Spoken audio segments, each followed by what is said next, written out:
Breaking news, everyone. We fucking did it! Boom!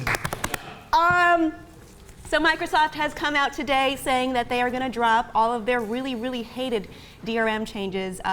Your Xbox One does not need to be connected always online. It does not need to check in every 24 hours. Trading and used games will pretty much be the same as Xbox 360. Pretty damn good, right? Yeah, I would say this is a step in the right direction. We have Don Matrick saying a lot of stupid things, but he says, we have listened and we have heard loud and clear from your feedback that you want the best of both worlds. I take that as kind of an insult.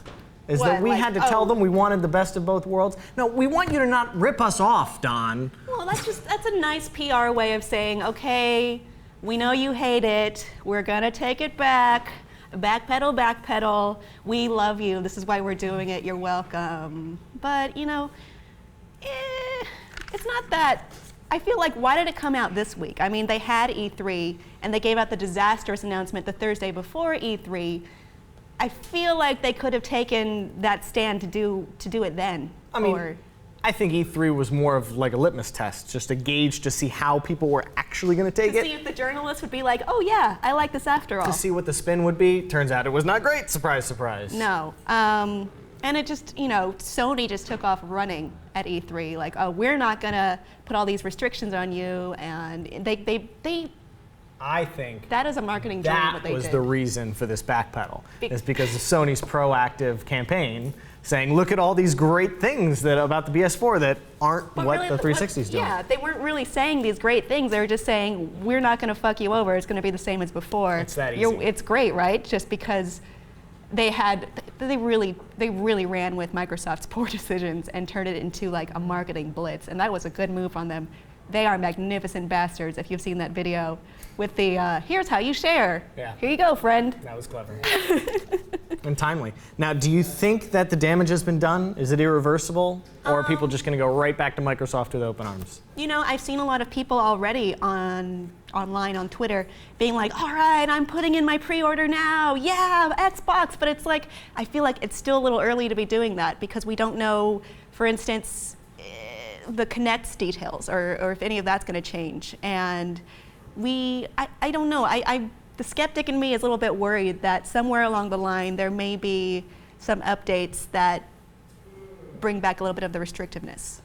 Well, the thing I hadn't considered, and until I read an article on Games Radar about it, was all the benefits, the limited benefits of the Xbox One that are now being removed with. Oh, do you mean being able to play the game without it being in the right, drive? so now the game has to be in the drive again, just like before. That kind of sucks. Now they don't have this like 10-member sharing family thing, which kind of sucks. That was a cool idea that I feel could still be implemented. I'm okay with losing it, but if they wanted to really win this, they would bring it back. And there's no more digital game library. You can't like install all your games on there and have them. And now they said there were 6 things that we lost. The most important one to me, though, is they're moving away from the Steam model now, which means it's less likely to be like deeply discounted digital download game I don't think they really things. had the Steam model. There were a few similarities, but I don't think, were they ever going to be like, oh, here's a $10 sale, here's a $5 sale? That's what people draws people to Steam. That's completely out. I don't think they were ever going to do that, though. It was a possibility, though.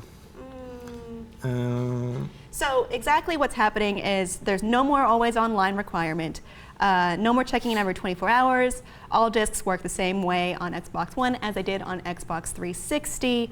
An internet connection is only required when setting up the console, not all the time, every now and then. All downloaded games will function the same when they're online or offline.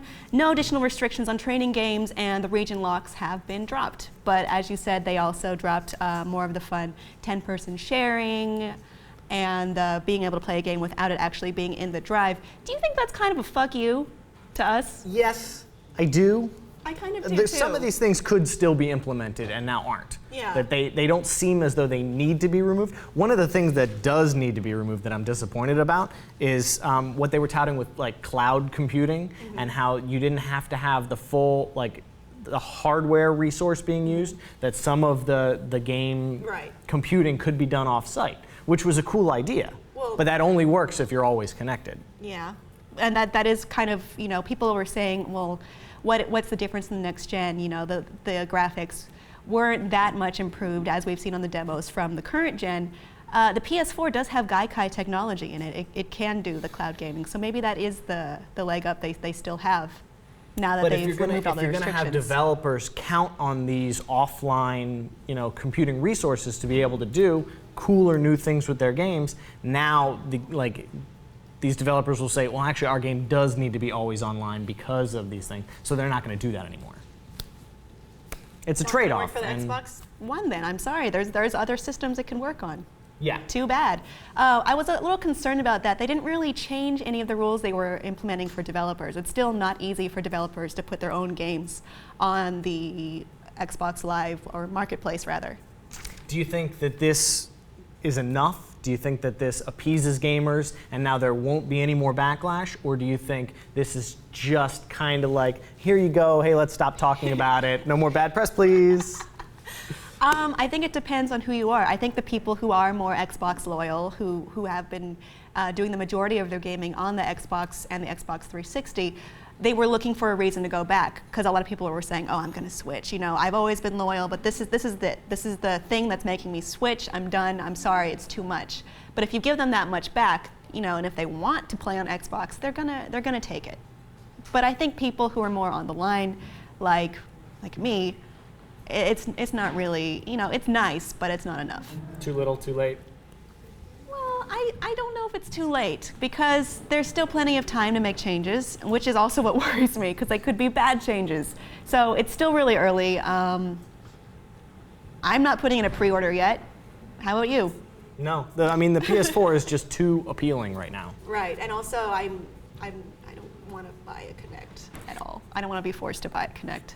But I did hear good things about it, at least in the Fantasia room at E3, but I'm not interested. It's just not for me.